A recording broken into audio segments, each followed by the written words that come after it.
മലപ്പുറം പൊന്മുണ്ടം പഞ്ചായത്തിൽ കോൺഗ്രസ് CPM സഖ്യം ഒരുമിച്ച് 5 വർഷവും ഭരിക്കുമെന്ന് യൂത്ത് കോൺഗ്രസ് ജില്ലാ secretary advocate Muhammad Danish media വണിനോട്. ഒറ്റയ്ക്ക് ഭരിക്കാനുള്ള ഭൂരിപക്ഷമുണ്ടെങ്കിലും പ്രാദേശികമായി ഉണ്ടാക്കിയ സഖ്യം പൊളിക്കുന്നത് ശരിയല്ല.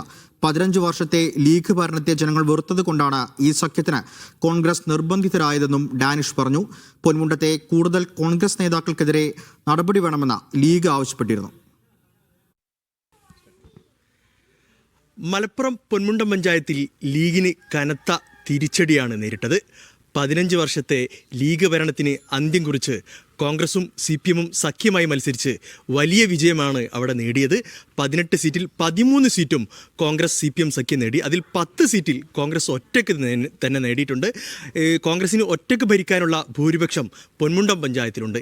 എന്താണ് നിലവിൽ അവിടുത്തെ കാലാവസ്ഥ, എങ്ങനെയാണ് ഭരണം നടക്കുക എന്നുള്ള ഉൾപ്പെടെയുള്ള കാര്യങ്ങൾ സംസാരിക്കാൻ കോൺഗ്രസിൻ്റെ പ്രതിനിധിയായ അഡ്വക്കേറ്റ് മുഹമ്മദ് ഡാനിഷ് ഇപ്പം നമ്മോടൊപ്പം ചേരുന്നുണ്ട്. എങ്ങനെയാവുക ഒരു സ്ഥിതി, എങ്ങനെയാണ്? ആദ്യമായി ഞങ്ങൾ ജനങ്ങളോട് നന്ദി പറയുകയാണ്. 15 വർഷമായി തുടരുന്ന ഒരു പ്രയാസത്തിന് അതിനൊരു മാറ്റത്തിനും വികസനത്തിനും ഒക്കെ വേണ്ടിയുള്ള ഒരു ജനവിധിയാണ് ഉണ്ടായിരിക്കുന്നത്. പാർട്ടിയുടെ വിജയം എന്നതിനപ്പുറം അത് തികഞ്ഞ ഉത്തരവാദിത്വബോധത്തോടെയാണ് ഞങ്ങൾ നോക്കിക്കാണുന്നത്. ഇലക്ഷൻ്റെ സമയത്ത് തന്നെ നമ്മൾ പറഞ്ഞിരുന്നു, അവിടെ പൊന്മുണ്ടത്തെ സംബന്ധിച്ച് ഏക ബദൽ എന്ന് പറയുന്നത്, മുസ്ലിം ലീഗിന് ഒരു ബദൽ എന്ന് പറയുന്നത് അവിടെ കോൺഗ്രസ് തന്നെയാണ്. കോൺഗ്രസിനെ സംബന്ധിച്ച് അത്തരം വികാരങ്ങളെ ചേർത്ത് പിടിച്ചുകൊണ്ട് നാടിൻ്റെ വികസനത്തിന് വേണ്ടി എല്ലാവരെയും കൂട്ടി മുന്നോട്ട് പോവുകയാണ് ലക്ഷ്യം. കോൺഗ്രസിന് ഒറ്റയ്ക്ക് ഭരിക്കാനുള്ള ഭൂരിപക്ഷം അവിടെ ഉണ്ട്.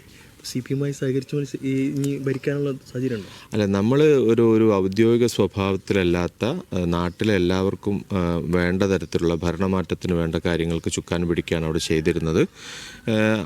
ധാരണകൾ എന്തായിരുന്നോ, നീക്കുപോക്കുകൾ എന്തായിരുന്നോ എന്നുള്ളത് തുടർന്നും ഉണ്ടാവുക എന്നുള്ളതാണ് ഞങ്ങളുടെ ഭാഗത്തുനിന്ന് തീർച്ചയായിട്ടും ഞങ്ങൾ കൈക്കൊള്ളുന്ന മാന്യത. ഒപ്പം തന്നെ കഴിഞ്ഞ ദിവസം മുസ്ലിം ലീഗിൻ്റെ സംസ്ഥാന പ്രസിഡന്റ് സാദിഖ് അലി ശിഹാബ് തങ്ങൾ തന്നെ പറയുന്നത് നമ്മൾ കേട്ടു. പഞ്ചായത്ത് തെരഞ്ഞെടുപ്പിൽ പ്രാദേശിക വിഷയങ്ങൾക്കാണ് പ്രാധാന്യം.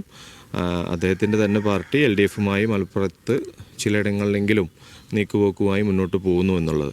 ആ നിലയിൽ തന്നെയാണ് ഞങ്ങൾ നേരത്തെ മുതൽ തന്നെ കാര്യങ്ങൾ വിശദീകരിക്കുന്നത്. അങ്ങനെ തന്നെയാണ് പൊന്മുണ്ടത്തെ കാര്യങ്ങളും കാണേണ്ടത്. ഇപ്പോൾ നിലവിലൊരു കാര്യം, ശക്തമായ നടപടി വേണമെന്നാണ് ഇപ്പോൾ ലീഗ് നേതൃത്വം ഉന്നയിക്കുന്നത്. പ്രത്യേകിച്ച് ഇന്ന് PMS സലാം അടക്കം പറയുന്നത് ഇത് മുന്നണിയിൽ ഉന്നയിക്കും. വ്യക്തമായി ഈ ആളുകൾക്കെതിരെ ശക്തമായ നടപടി വേണമെന്നാണ് അവർ ആവശ്യപ്പെടുന്നത്. UDFുമായി ബന്ധപ്പെട്ട ചർച്ചകളൊക്കെ നടക്കുന്ന സമയത്ത് പരസ്പരമുള്ള ഒരു ഒത്തുപോകാൻ അല്ലെങ്കിൽ ഒരുമിച്ച് പോകാൻ ഒരു കൂട്ടുത്തരവാദിത്തമായിട്ടാണ് UDFിനെ നമ്മൾ കാണേണ്ടത്.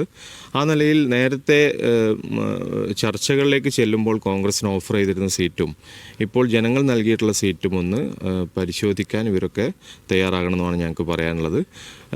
മറ്റൊന്ന്, നടപടി എന്ന കാര്യങ്ങളൊക്കെ ഞങ്ങൾ ആ നിലയിൽ പാർട്ടിയുടെ നീക്കങ്ങളെയും ഡെവലപ്മെൻറ്റ്സിനെയൊക്കെ മാനിച്ചുകൊണ്ടാണ് മുന്നോട്ട് പോകുന്നത്. പക്ഷേ പ്രാദേശികമായി ജനങ്ങളുടെ മുമ്പിൽ നമ്മൾ നേരത്തെ തന്നെ ഗ്രൗണ്ടിൽ ഇറങ്ങിയതുകൊണ്ടും അതൊക്കെ വിശദീകരിച്ച് പോകുന്നതുകൊണ്ടും അത്തരം ഉത്തരവാദിത്തത്തിൽ നിന്ന് നമുക്ക് ഒഴിഞ്ഞു മാറാൻ കഴിയാത്തതും കൊണ്ട് തന്നെ നമുക്കതൊക്കെ മുന്നോട്ട് കൊണ്ടുപോയേ പറ്റൂ എന്നുള്ളതാണ്. ഇലക്ഷന് ശേഷമുള്ള പോസ്റ്റ് ഇലക്ഷനിലാണ് ഇപ്പോൾ നമ്മൾ സംസാരിക്കുന്നത്. അപ്പോൾ നേരത്തെ ഉണ്ടായ ധാരണകളൊക്കെ തന്നെ നമ്മൾ ആ നിലയിൽ കൊണ്ടുപോകേണ്ടി വരും. പ്രത്യേകിച്ച് ഇപ്പോൾ CPMുമായി ഒരുമിച്ച് 5 കൊല്ലം ഭരിക്കാനുള്ള അല്ല, അതങ്ങനെ ഔദ്യോഗിക സ്വഭാവം ഒന്നിനും തന്നെ ഇല്ല. പക്ഷേ അവിടെ ഉള്ള ഏത് കക്ഷിയാണെങ്കിലും അവർക്ക് കോൺഗ്രസ് എന്ന ബദലിൻ്റെ കൂടെ കൂടുക മാത്രമാണ് ലക്ഷ്യം, അവിടെയുള്ള മാർഗം. ആ മാർഗത്തിനെ ആ അർത്ഥത്തിൽ നേരത്തെ ധാരണയുണ്ടാക്കി നീക്കുപോക്കുമായി